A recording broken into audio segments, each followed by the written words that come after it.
Hey everyone, we are proud to be a part of the W2M network and wanted to take a quick moment to give you an update regarding the W2M network feed. If you've subscribed to the Source Material Comics feed, nothing will change.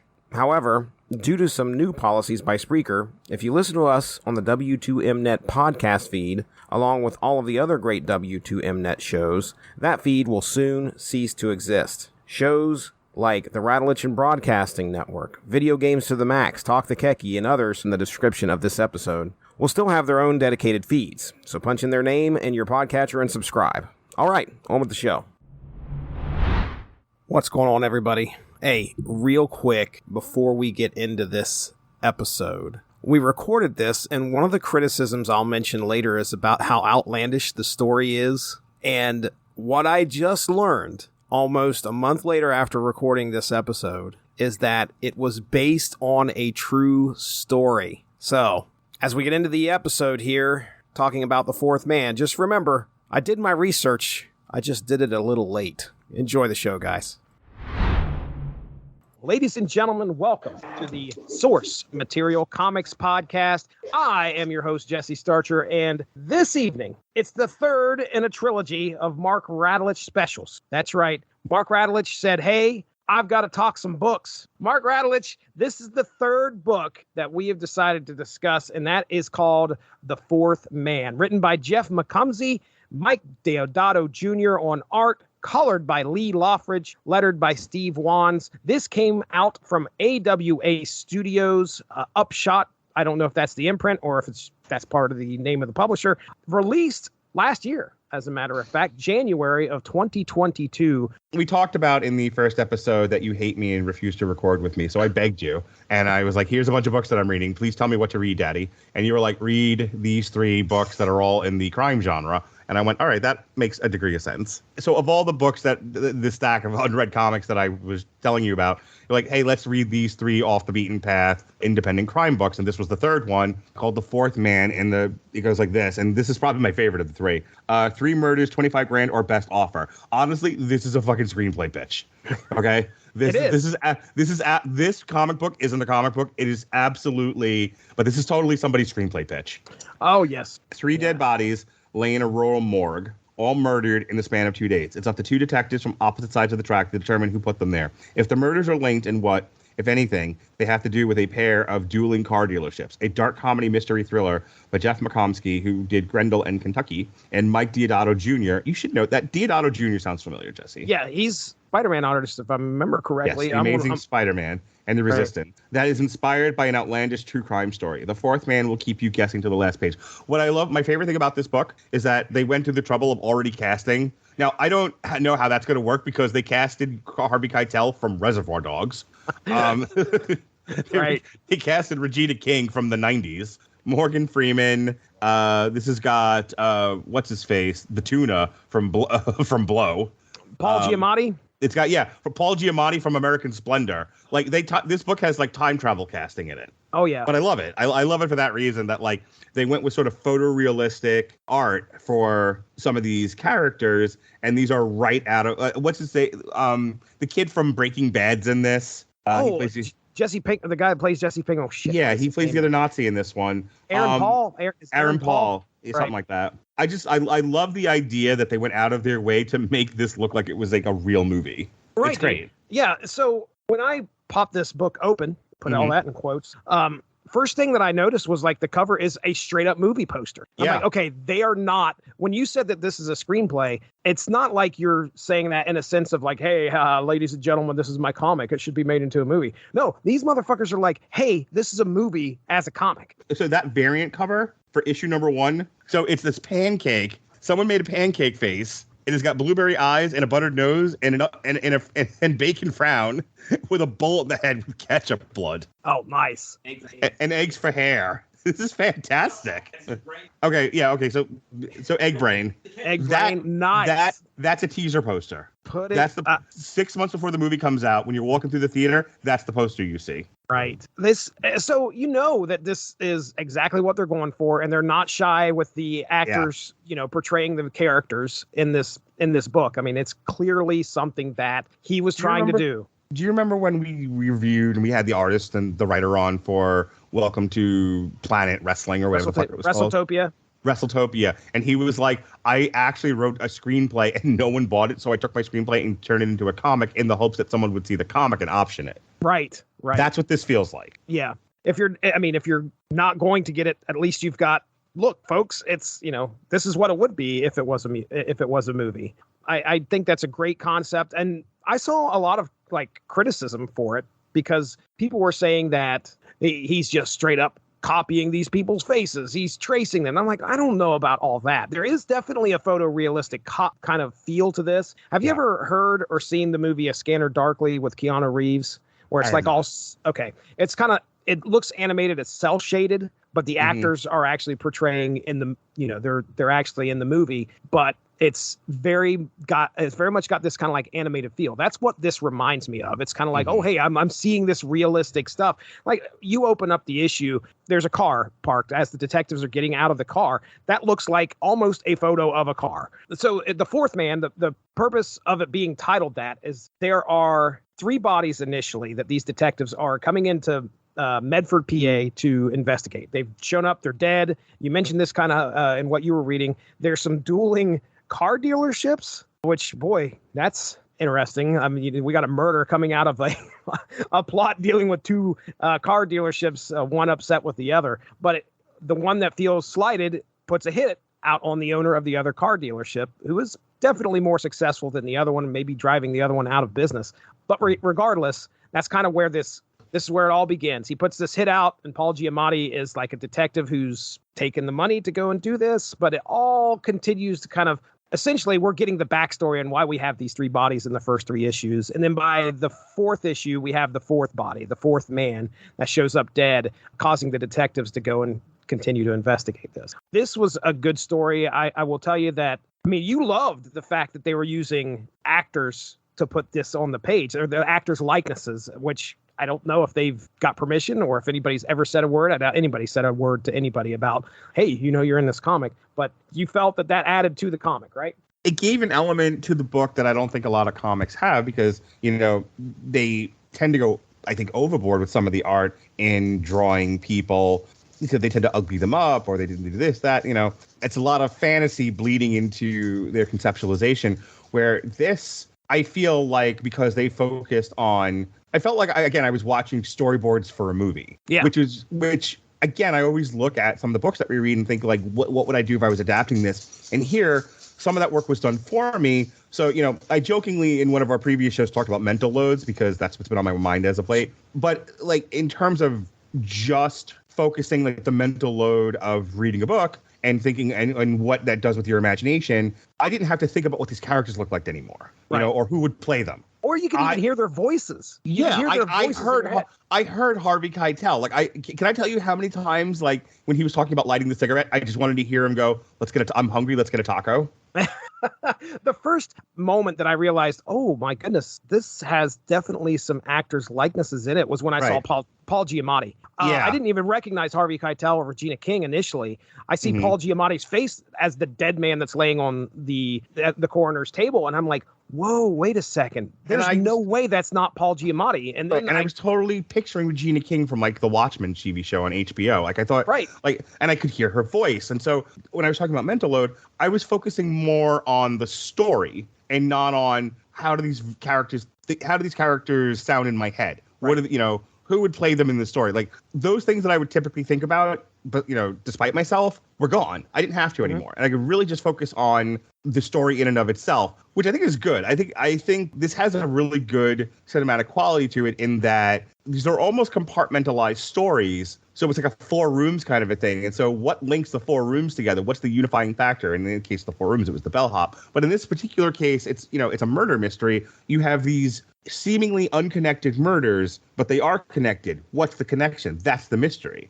And it's my one criticism of the book. There's so much time spent on laying out these elaborate murders and really getting very creative and in depth with the details. And then she just kind of figures it out at the end. She's like, oh, I got it. And she corners Aaron Paul. They're in like a standoff and the book ends. That's a great ending, in my opinion. I love the ending to this book. Did you want a resolution between those two? I don't want to say yes because then Robert Winfrey will run into the room and hit me.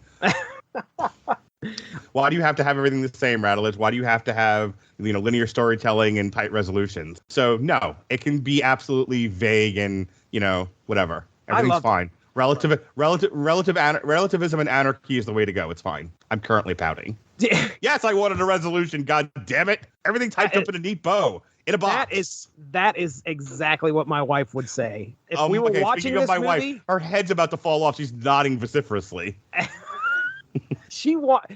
Mindy would have been watching this movie with me, and Regina King would have been reaching for her weapon while Aaron Paul's reaching for his. And when the credits rolled, my wife would look over at me and she would say the classic line, "That was stupid." That's what I would hear. You should go hang out with Melissa, and I'll hang out with Mindy. She hated it. She would have hated it. I love that open-ended feel of like, oh man, what are we going? It seems so fucking cheap and lazy, though. And but the thing is, it leaves it up. Run out of pages? Why do you need that completed in your mind? Why can't you yourself be like, okay, well, I want this to end this way, and let your mind do it? Fucking literally edged. That's why. I need to finish. Oh, you don't like that. You don't like the fact that they're the writer or creator is doing this to you. I get worked up, and finally, when I'm ready for release, it's like, all right, we're done now. Okay. Do you like that? Do you like that? Do you like being worked up, and right before you're ready to explode, we're done here? I like a creator's use. I like a creator's use of leaving a story open-ended so that a viewer can make their own assumptions of how they wanted it to end or how it should have been. It's fine. Yeah, you know what? You know how Star Wars should have ended, Jesse? Luke fires the shot, the 1 in a million shot, and the screen just goes black.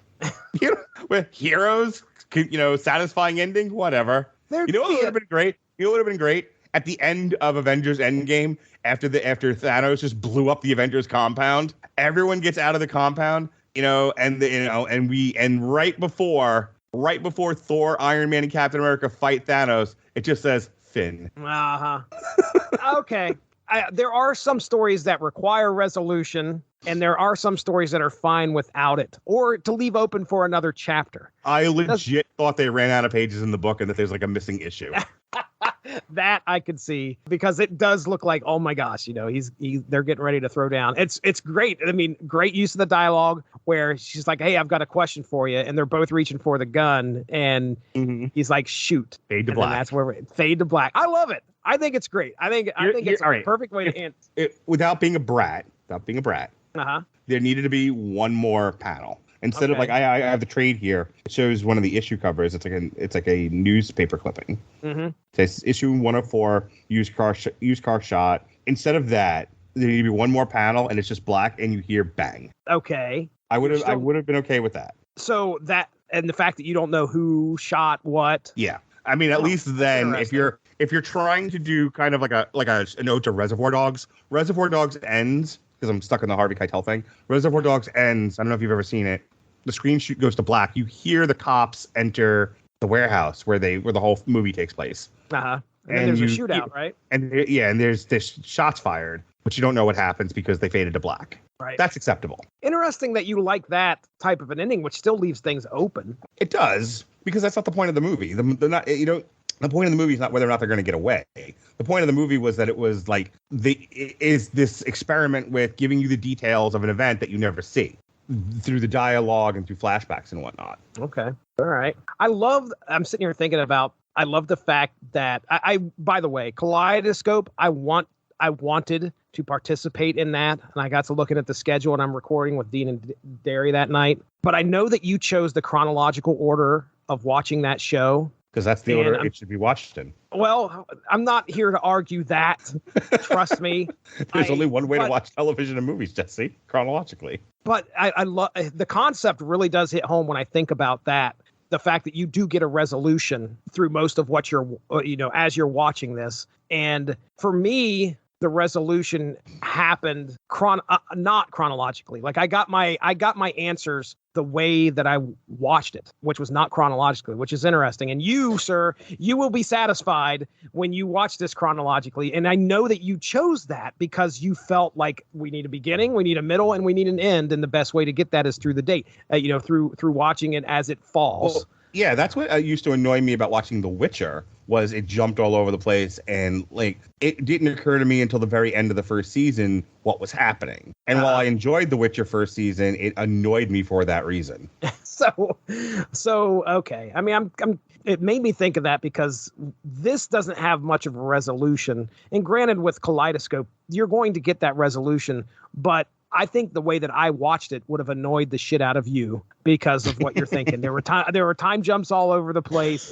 It's not kind of a great example because I do end up getting all my answers to the questions. Here you don't. You don't get much of an answer as to who's going to win the battle, and I still think that works. Like if they would have taken the final episode out of Kaleidoscope, there would have been some open questions for me if I would have never got to watch that final episode that I had it in the way that I had it set up. So anyway, and would I have hated it? I don't know. I don't know if I would have hated the fact that I had all these questions. I think, again, it's something that a creator does to allow the person that's experiencing it to have a little bit more of an experience with the book itself. Not everything has to be in a neat bow, Mark Radulich. So, all right, let me get back to what I was talking about here. The flow of the story to me felt great. I mean, I thought that everything... Like I said, it felt episodic. See, I don't see this as a movie. I definitely see this as a show, though. Your criticism of it, though, with it being too much in the details, is that what you said, like of the murders themselves? Or what was it that you said? All I said was there's so much focus on the details of each murder that the conclusion feels rushed. Okay. Now, I can kind of say that I do think that you have a bit of a standing point there. Harvey Keitel's character, which is Detective Harvey of all people. I was waiting for it to be Detective King, but it was not. It was Detective Dyer, I think was her name. But anyway, Detective Harvey's like writing this stuff off as like, oh, they're not connected. And then finally at the end, he's like, oh, they're connected. Like, dude, you just sat there and listened to these stories and we can clearly, as the reader, see they're connected. And this detective kind of blows it off. But then at the end, he's like, okay, I think you've got something there, detective, but just focus on the here and now. We'll end up finding out who actually did it. And then, of course, they have the chance meeting with Randy, I think is his name, Aaron Paul's character at the end. The other thing that I kind of dug, I mean, it wasn't that big of a part of the story, but Detective Dyer, Regina King, she's kind of treated as like, you know, the woman. And, hey, I've got things from here. They did nothing with that, by the way. Well, they did one thing. They did one thing, and that's when they went to the VFW. And that was the only thing I could really say. They go to the VFW. You're going to make a big deal about her being a woman in a man's world of homicide. There needed to be more done with that. Like, this, this needed 2 or 3 more issues to kind of flesh things out a bit. The story wasn't that, though. It wasn't that. That was just kind of like a small element to it. But don't introduce things and then not do anything with it. Well, it's 1991. I mean, most likely this is 2022 when this is getting written. The guy who's writing this, who was it again? Jeff McComsey is like, Jeff's like, this girl power shit's been done to death. I'm going to throw a little bit in there, but I'm not going to have it be a panel of her walking through the police department and her getting side-eyed would have been fine. Okay. And that kind of happens when she walks in. They're like, hey, you're not supposed to be here or something. They don't really say that, but like, hey, can I help you, ma'am? Right. And then Harvey Keitel is like, she's with me. And that's the end of it. Well, all right. Anyway, her showing up at the VFW and her showing her armed forces card that she served. It was kind of like the way to pay that off is the only thing I could think of. What I disliked, okay, the criticism that I have, I think the dueling car dealerships is weird. I'm not saying it can't happen, but I mean, for Medford, PA, to have two dueling car dealerships that result in a murder and the Aryan Brotherhood, it's just crazy. But you know, I love the fact that these bozos in this small town think they can get away with this. I can put out a hit on somebody and I can get away with it. No, I don't know. I don't know about all that. Anyway, that's kind of all I had. It was a decent story. You know, we're following these 2 detectives trying to figure out how this, and we follow the story of these 3 bodies, how they end up dead, and then kind of like the resolution of things at the end. So I had a good time. I mean, this takes place in the early 90s. Nice little period of story, kind of like what you were saying. It's cool to see these actors. James Caan, by the way, is the dude that plays John Romano. That's definitely James Caan paying the Giamatti's character to go kill what's his face, and that's Ed Harris as the fucking bodyguard for the successful car dealership guy. Mm-hmm. Ed Harris, James Caan, Paul Giamatti, fucking for Vendetta. Bit part by Morgan Freeman. He has one line. I really like this book. This is my favorite of the three that we did. The other two being Bad Weekend and Slots. I wanted more. You know, sometimes we read these books and like by the end of it, I'm like, please, I just want this to be over. Like, I've got it. This is being beat to death. You know, kind of like my my current obsessions when we talk about podcasts. Like, please stop talking about the same shit, Rattledge. I feel like some of the comic books that we read, these just get beaten to death. And this one, I was like legit wanting. I read this first thing this morning, and I wanted more. Like, this clocks in, I think it's 4 issues, and this clocks in at, you can't see how many pages this is. You know what?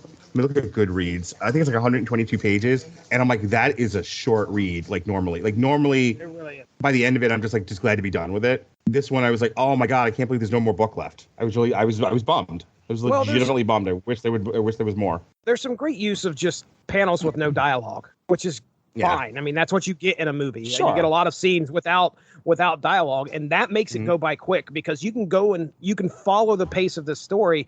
If there's 2 or 3 pages without dialogue, you can have those pages read within 30 seconds and know where you're at. And that's also, what does make it. Also, like, there's some dialogue that's from a television set that I'm like, I don't need to read this. Oh, yeah. The shit. Well, they were definitely like, hey, it's the early 90s. We're going into the Persian Gulf War or whatever it was. The Gulf War, ladies and gentlemen. That was the only thing that I could think of. Hey, I got a pitch for you. Next time, let me hear it. The next time you deign to record with me in 6 months. Yeah, don't hold your breath. No, just kidding. I can only do. You're like the that one fucking TikTok. It's just like, I don't have the energy for you today. All right. Well, hey, yeah, I agree with you, Mark. This was a fun book, and I think of the 3, I'll agree with you. This is probably, you had them ranked perfectly, in my opinion. Slots, Bad Weekend, going up to The Fourth Man as the top. Good choices, good reads. Let's get into plugs here. Let's talk about what's happening on the Rattledge Broadcasting Network during the week. This will be airing, this is airing on March 27th. Doesn't look like we have a whole lot scheduled during that week. Yeah, so in the evening, we will be doing our Damn You Hollywood for John Wick 4. And the reason why we're doing it on Monday instead of Tuesday, I will be at Skid Row and Buck Cherry because I do, in fact, love the cocaine. Oh, my goodness. You love the Cocaine Bear. I do love the Cocaine Bear. I love the cocaine and the Cocaine Bear. Mama, can you wait? Oh. And then on Thursday, unless I'm forced to be social, we will be doing a history of boxing, probably an extended version of the history of boxing, because this was originally designed as 2 parts, because there's 4 fights to talk about. But instead, we're just going to probably just do one long podcast. Manny Pacquiao versus Juan Manuel Marquez. What's great about this one is this is the series of fights that nearly killed Manny Pacquiao. Juan Manuel Marquez hit Manny Pacquiao so hard it sounded like he'd been shot. Oh, goodness. Yeah, it's rough. People thought Manny Pacquiao was dead. D-E-D, dead. It's pretty fucking amazing. So we're going to talk about that this Thursday, in theory. In theory. Hey, I will have just gotten back from Cleveland, by the way. Oh, what are you heading up there for? We were supposed to go on a sexy Vegas trip. We decided to get off the crazy train because the people going to the sexy Vegas trip were all nuts. Oh. So we decided to not do that anymore. However, it turns out that Life of Agony is doing a tour with Sick of It All. Oh. And other than this one punk rock show they did yesterday, they were not coming to Florida. So I sent my wife. I was like, hey, look at this. Life of Agony is touring, but they're not coming anywhere close to Florida. She goes, but they're coming to Cleveland. And I have a friend in Cleveland that I want to go see. And I was like, okay, sure. So we canceled our trip, our sexy Vegas trip, and instead of do a sexy Cleveland trip so that I can go see Life of Agony and she can go see her friend. Nice. So I will just be coming back from that trip and then doing John Wick 4. You'll be airing this Fourth Man review. Gotcha. All right. Actually, hang on. As I'm saying this, we've just gotten back from Cleveland. This already happened. Oh boy. This happened yesterday. Then. This happened this past weekend. Oh, well, I hope you enjoyed your trip to Ohio yet again. Yes. Yep. It was great. Have yourself a pierogi. We had a good time. All right. Good deal. Good deal. This already happened. That's right. Ladies and gentlemen, go check out the Rattledge Broadcasting Network. Give that a like on Facebook. Stay up on top of all the great podcasts that the Rattledge Broadcasting Network has to offer. Mark Rattledge, I know you listen to the Source Material Comics podcast. I want to thank you for being on here for this trilogy of books that we have discussed. Worked our way up to, go back in the archive. You can hear us talk about Slots, and you can also hear us talk about Bad Weekend. And now we just finished up The Fourth Man. Also, right here on the Source Material Comics feed, you can hear us talk about the 90s comics. That's right, the 90s comics. With the Unspoken Decade, we have the Unspoken Issues. And it's me, Dean Derry, or me, Evan Bevins, Chris Armstrong, all sorts of fun people talking 90s comics. That's right here on the feed. Last Unspoken Issues episode, according to the calendar here, would have been a little discussion with Dean and his significant other, Emily, on Sandman Mystery Theater. Mark, you like crime? You might want to check that out sometime. It's actually a neat little crime story. It took place in the 40s featuring the Sandman, not the one from Amazing Spider-Man. No, this is DC's Sandman. Noir, Mark Radulich, noir. Not rawr, noir. That being said, we are getting out of here. That's Mark Radulich. I'm Jesse Starcher. We'll talk to you soon. Have a good one. Bye-bye. Thanks for joining us. All of this would not be possible without W2Mnet.com, so make sure to seek them out for more podcasts. If you enjoyed what you heard today, please feel free to share, and we look forward to entertaining you again soon.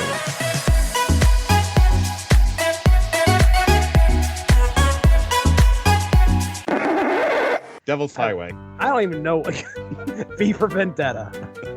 Watchmen. Fuck Firestorm. Good old Al Moore. Al Moore. I call him Al because he's my buddy, you know. Yeah. Speaking of hard, please continue these plugs.